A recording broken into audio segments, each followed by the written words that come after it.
Olá, estamos começando o programa Nosso Direito, que tem a proposta de discutir temas jurídicos de interesse de toda a sociedade. O programa Nosso Direito é produzido pela TV da Uniara, em parceria com o curso de Direito da Uniara, e vai ao ar no canal 21 da NET em Araraquara e também na TV Educativa de São Carlos.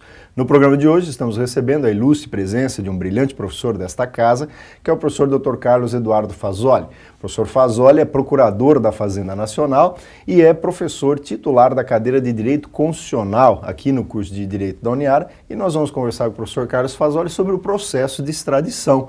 Nós vimos aí na imprensa toda a divulgação a respeito do caso do Batiste, né, que teve uma grande repercussão no país como um todo, então nós vamos conhecer um pouquinho sobre esse instituto da extradição. Professor Carlos, obrigado pela presença aqui mais uma vez no programa Nosso Direito, agradecemos, o senhor sempre nos atende com muita gentileza, apesar da sua agenda toda atribulada. Gostaríamos de começar perguntando o seguinte, afinal, o que é a extradição? Que processo é esse? Perfeito. Inicialmente, é mais uma vez um prazer estar aqui, estamos sempre à disposição do programa. O processo de extradição, o Instituto de Extradição é um instituto jurídico onde uma pessoa nacional nasce em um determinado país, ela comete um crime em um determinado país e acaba indo para outro país, né? Então, se a gente pegar um exemplo, até já começando do Batiste, ele teoricamente cometeu alguns crimes na Itália, ele é um cidadão italiano, veio para o Brasil. Chegando aqui no Brasil, esse país estrangeiro onde ele cometeu o crime pede que o Brasil, ou o país onde ele está, entregue esse cidadão para que ele possa ser processado, julgado e eventualmente condenado e cumprir sua pena lá. Então, em resumo, um cidadão comete um crime em outro país e vem para cá. E aquele país pede que o Brasil, então, extradite essa pessoa, né? Que entregue essa pessoa para que ela seja julgada. Em outras palavras, vai à força, vai embora à força. Mesmo que ele queira ficar no Brasil, o Brasil manda a polícia levar, e põe no avião e manda embora. Põe no avião e manda embora. Agora, isso se dá porque ele não poderia cumprir a pena que ele tem lá da condenação no outro país, aqui no Brasil, professor Carlos? Então, na verdade, aí... É uma pergunta bastante complexa, não é? A gente precisaria até de um tempo maior para responder. Mas basicamente assim, são nos casos onde o Brasil não tem competência para julgar esse cidadão. Dependendo do crime mesmo que cometido, por exemplo, um crime contra o presidente da República do Brasil. O Brasil tem competência aqui para julgar essa pessoa. Se o Brasil não tem competência para julgar, a princípio, o outro Estado pode pedir que o Brasil mande esse cidadão para que ele seja julgado e condenado lá. A princípio seria isso. E quais são aí as condições para que o Brasil concorde, então, e depois nós vamos saber como é o processo de extradição, mas enfim, em que casos caberia essa extradição? Na verdade, a gente tem várias situações, né? Nós temos uma previsão na Constituição e depois uma previsão no Estatuto do Estrangeiro. A previsão constitucional, ela apenas veda a extradição em alguns casos. Então, por exemplo, o brasileiro nato, aquele que nasceu aqui, em hipótese alguma pode ser extraditado. Então, se um brasileiro for até um país estrangeiro, cometer um crime lá, vier para cá, ele não pode ser extraditado. Um brasileiro naturalizado só pode ser extraditado em duas situações. Se ele cometer um crime comum antes da naturalização, ou envolvimento comprovado em tráfico de entorpecentes. Aí ele pode ser extraditado. E o estrangeiro, aí sim, ele pode ser extraditado em qualquer situação, menos, e isso é importante para a nossa conversa de hoje, nos casos de crime político ou de opinião. Ele não cometendo um crime político ou de opinião, ele pode ser extraditado. E aí o Estatuto do Estrangeiro traz uma série de requisitos, alguns mais importantes. Essa pena não pode estar prescrita. Ele não pode estar anistiado. Ele não pode. Aquela conduta tem que ser crime no Brasil também. Quer dizer, é crime lá e é crime aqui também. Preenchidos esses requisitos, a princípio está autorizada a extradição. E, professor Carlos, essa coisa do sujeito entrar no Brasil tendo praticado um crime em outro país. Às vezes o telespectador fica com um pouco de dúvida em relação a isso.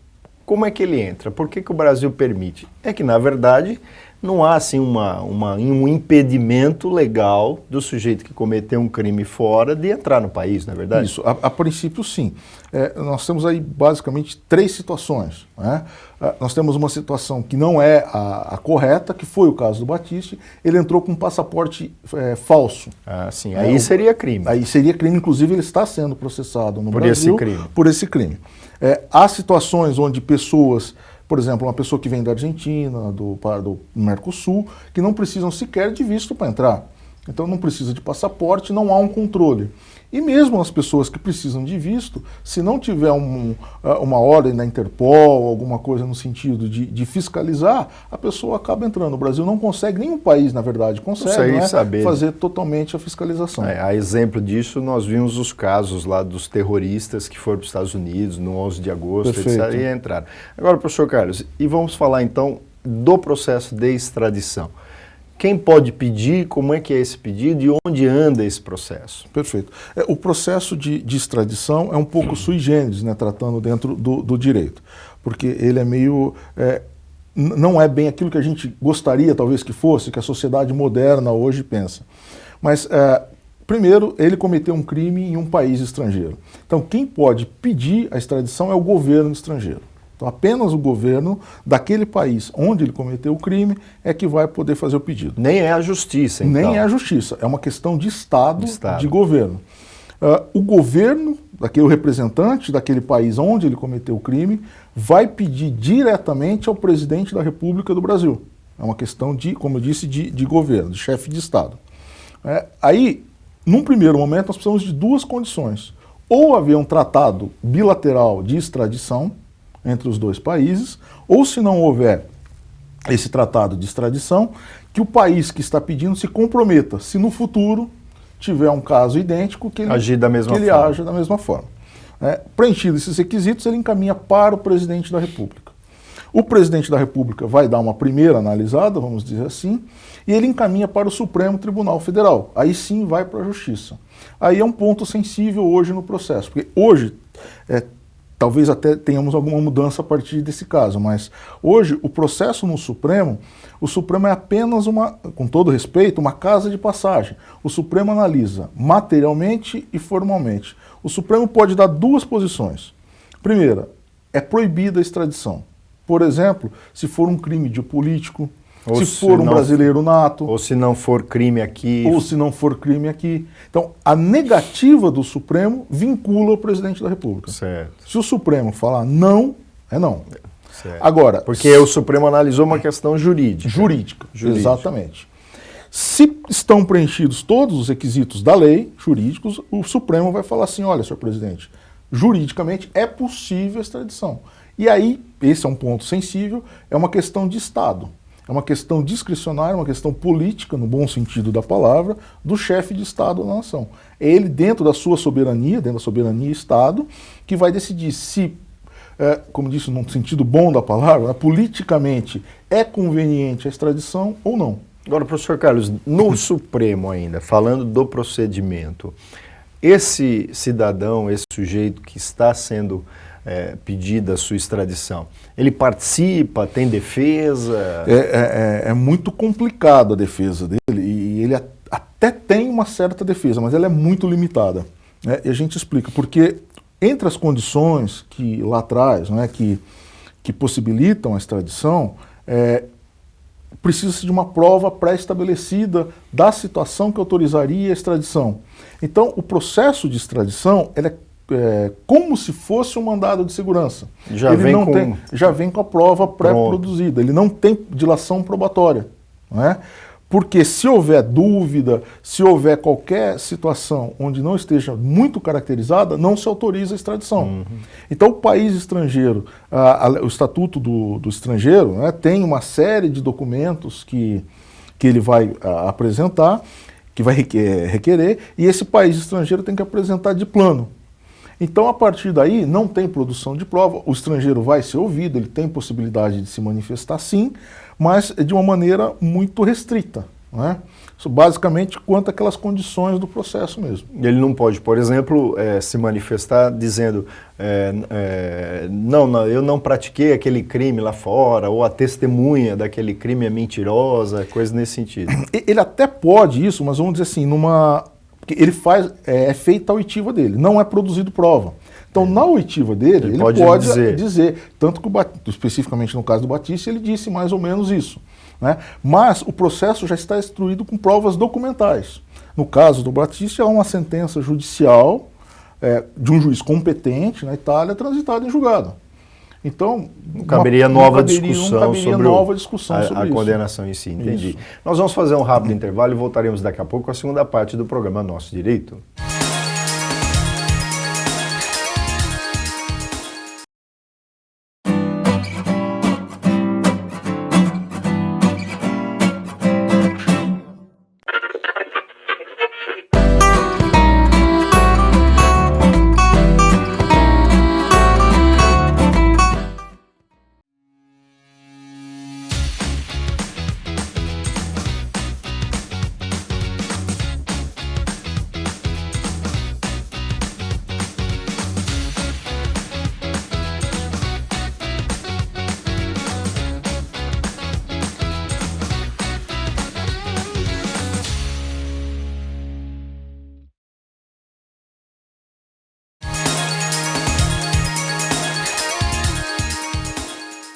Estamos de volta com a segunda parte do programa Nosso Direito, que tem a proposta de discutir temas jurídicos de interesse de toda a sociedade. Você pode participar do programa Nosso Direito através do e-mail direito@uniara.com.br ou pelos telefones 3301-7129 ou 3301-7173. Nós estamos conversando hoje com o professor Carlos Fasoli, que é professor de Direito Constitucional aqui do curso de Direito da Uniara, e estamos falando sobre o processo de extradição. Professor Carlos, o senhor disse então no primeiro bloco que o processo corre no Supremo, mas o Supremo analisa questões jurídicas, formais, vamos dizer assim, né? E depois encaminha para o presidente da República. E aí então vem a questão específica do caso Batista, evidentemente sem entrar no mérito, mas para que o telespectador possa entender melhor. Nesse caso, o Supremo decidiu que ele deve ser extraditado ou não e decidiu que a decisão final é do presidente da República ou não? Como é que foi?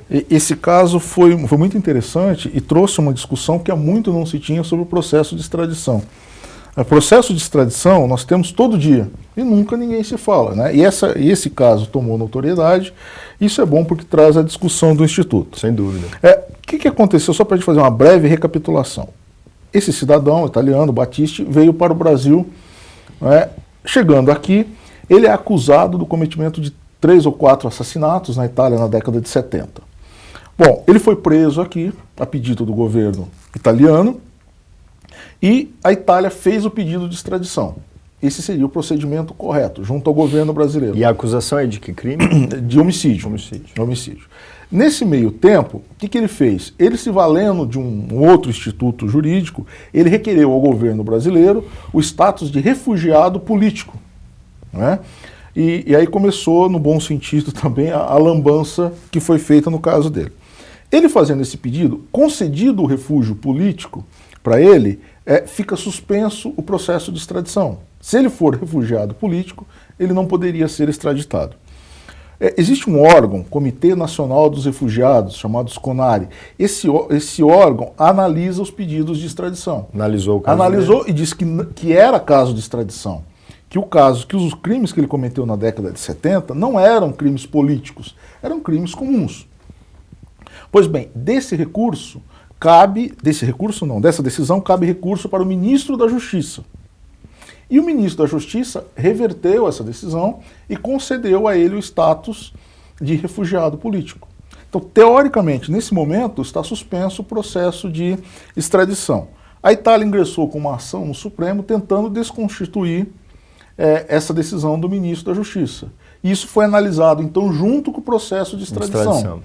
E aí, analisando o Supremo numa decisão muito apertada, 5-4, né, os ministros do Supremo decidiram, primeira decisão, que os crimes cometidos por ele não eram políticos. Portanto, a decisão do ministro da Justiça não deveria prevalecer. Não deveria prevalecer, foi considerada ilegal a decisão do ministro da Justiça. E, mais do que isso, foi dito pelo Supremo que os crimes que ele cometeu lá, além de não serem políticos, eram crimes hediondos, né? Vítimas indefesas, com crueldade, etc, etc. E aí, num primeiro momento, o Supremo decidiu, por 5 votos a 4, que realmente não eram crimes políticos e que ele poderia ser extraditado. Aí veio a segunda pergunta, né? Mas ele poderia ou deveria ser extraditado? E aí o Supremo decidiu uma segunda questão de ordem, não é? Se essa decisão do Supremo vincularia o presidente da República e ele deveria ser sim extraditado obrigatoriamente, ou se a decisão final caberia ao presidente da República. E aí também por 5 votos a 4, apenas o ministro Aires Brito, que decidiu de forma contrária nesse caso, entenderam que não, que a extradição é um ato realmente político e cabe ao presidente da República. O Batiste, juridicamente, deve ser extraditado. Os requisitos jurídicos estão presentes. Estão presentes, preenchidos, não há mais o que se discutir. Agora, realmente ficou na mão do presidente da República a questão política se deve ou não ser extraditado. E nesse momento em que o Supremo decide que os requisitos jurídicos estão presentes, cabe a prisão desse cidadão que se encontra no país? Essa é uma questão muito delicada hoje, porque o Estatuto do Estrangeiro é anterior à atual Constituição. E o Estatuto do Estrangeiro previa a prisão administrativa. Certo. O próprio Poder Executivo, lá atrás, em 1985, poderia prender já no primeiro momento, até quando se faz o pedido de extradição, já poderia prender. Então o que se entende hoje é o seguinte, esse poder de prisão pelo Executivo não foi recepcionado, por óbvio, pela Constituição. Mas o Supremo sim, judicialmente, né, como poder judiciário, tem o poder de realmente decretar, tanto que o Batiste está preso por conta disso. Dessa decisão que foi... Dessa decisão do Supremo. Agora, professor Carlos, na experiência do senhor, o senhor é um brilhante professor de Direito Constitucional, passa todas essas informações que o senhor está aqui rapidamente passando, o senhor passa com muito mais detalhes lá para os alunos dentro da sala de aula. Eu pergunto, o senhor conhece algum caso, tem conhecimento de algum caso, o senhor disse, extradição tem todo dia, até porque realmente... Diariamente a gente verifica pessoas de outros países querendo fugir da prisão, seja no Brasil, seja onde for. Tem até filmes de Hollywood, né? Que o sujeito comete o crime e no final do filme aparece ele fugindo para o Brasil, né? Vou para o Brasil, essa é uma imagem negativa que infelizmente o nosso país tem lá fora. Mas eu pergunto, o senhor conhece algum caso que o Supremo decidiu pela extradição e não ocorreu a extradição? Não, vamos a gente pensar num passado recente, não. No passado recente, não. Porque, basicamente, hoje, a questão é um pouco tormentosa, porque toda essa teoria foi construída num momento onde não se falava em globalização, não se falava em blocos econômicos, etc. E a questão de soberania era muito forte, não é? Mas, de um passado recente, com essa história de os países precisam um do outro, em todas as áreas, não é? Hoje, se realmente uma pessoa cometer um crime, é da tradição do Brasil cooperar com a justiça. O Brasil, com a justiça do outro país. Então, via de regra, eu não me recordo, num passado recente, de algum caso onde o Supremo disse é caso de extradição e o Poder Executivo não tenha feito. Agora, esse caso tomou uma questão literalmente política, né, pelo fato de um crime político não permitir a extradição. Entendo. Então, a discussão está aí. Aqueles crimes que ele cometeu lá seriam crimes políticos ou não? Se ficasse claro para o presidente da República que não foram crimes políticos, com certeza ele procederia à extradição. E uma vez extraditado, professor Carlos, vamos dizer que o sujeito é mandado para fora, como fica o processo dele aqui? É o processo do crime que ele cometeu aqui, que o senhor falou, por exemplo, no caso do Batista, que ele praticou o crime lá de passaporte falso, entrou com documento falso, etc. Fica parado? A princípio, ele pode, dentro de um processo, ele está sendo processado, já está em fase final, o processo por uso do passaporte falso, mas ele, uma vez extraditado, na verdade, no caso concreto do Batista, não terá nenhum resultado, porque ele foi condenado à prisão perpétua na Itália. Mas seria possível ele ser condenado aqui e, eventualmente, através de um acordo internacional, o Brasil tentar que essa pena fosse cumprida no estrangeiro. Mas isso é possível, então? É possível. O direito internacional, ele é muito assim, a gente precisa falar muito em tese, porque depende tudo de tratados internacionais, tratados de cooperação. Mas em tese é possível, sim. Pena de morte, se ele tivesse sido condenado à pena de morte lá na Itália, nem sei se na Itália tem pena de morte. Essa é uma pergunta interessante. Primeiro, se ele fosse condenado à pena de morte, o Brasil, muitas vezes as pessoas ainda não sabem. Nós temos uma situação aqui que autoriza a pena de morte. Caso de guerra, salvo engano? No caso de guerra declarada. Guerra declarada. De caso de guerra declarada, algumas situações, por exemplo, a deserção, né, autoriza aqui no Brasil a pena de morte. Salvo o caso de guerra declarada, o Brasil é absolutamente contra a pena de morte. Então, se no país estrangeiro ele foi condenado à pena de morte, o Brasil só vai extraditar se o país se comprometer a não executar a pena de morte. No caso do Battisti, ele foi condenado à prisão perpétua. Mesmo assim, a Itália vai ter que se comprometer a, de forma alguma, praticar alguma pena nesse tipo de sentido contra a vida. Né? Penas cruéis, penas desumanas, ele não poderá sofrer lá. Porque, do contrário, o Brasil não vai extraditar. Não vai extraditar. Não vai extraditar. Perfeitamente. E, infelizmente, o nosso programa chega ao final, mas gostaríamos de agradecer imensamente aqui ao professor Carlos Fasoli pelas brilhantes explanações sobre essa questão da extradição. Esperamos ter esclarecido aí o caso do Battisti, que ficou na mídia aí muito tempo e ainda vai dar muito o que falar, né, professor Carlos? Com certeza. Devolvo a palavra para as suas considerações finais. Realmente é muito importante a gente discutir as questões jurídicas desses casos que estão na mídia, né? Porque são situações controversas, que muitas vezes o que o direito diz não é o que às vezes o cidadão espera que aconteça, mas estamos sempre à disposição aqui para quando precisar. Muito obrigado mais uma vez ao professor Carlos Fasoli e agradecemos a você, telespectador, convidando a todos para mais um programa Nosso Direito na próxima semana.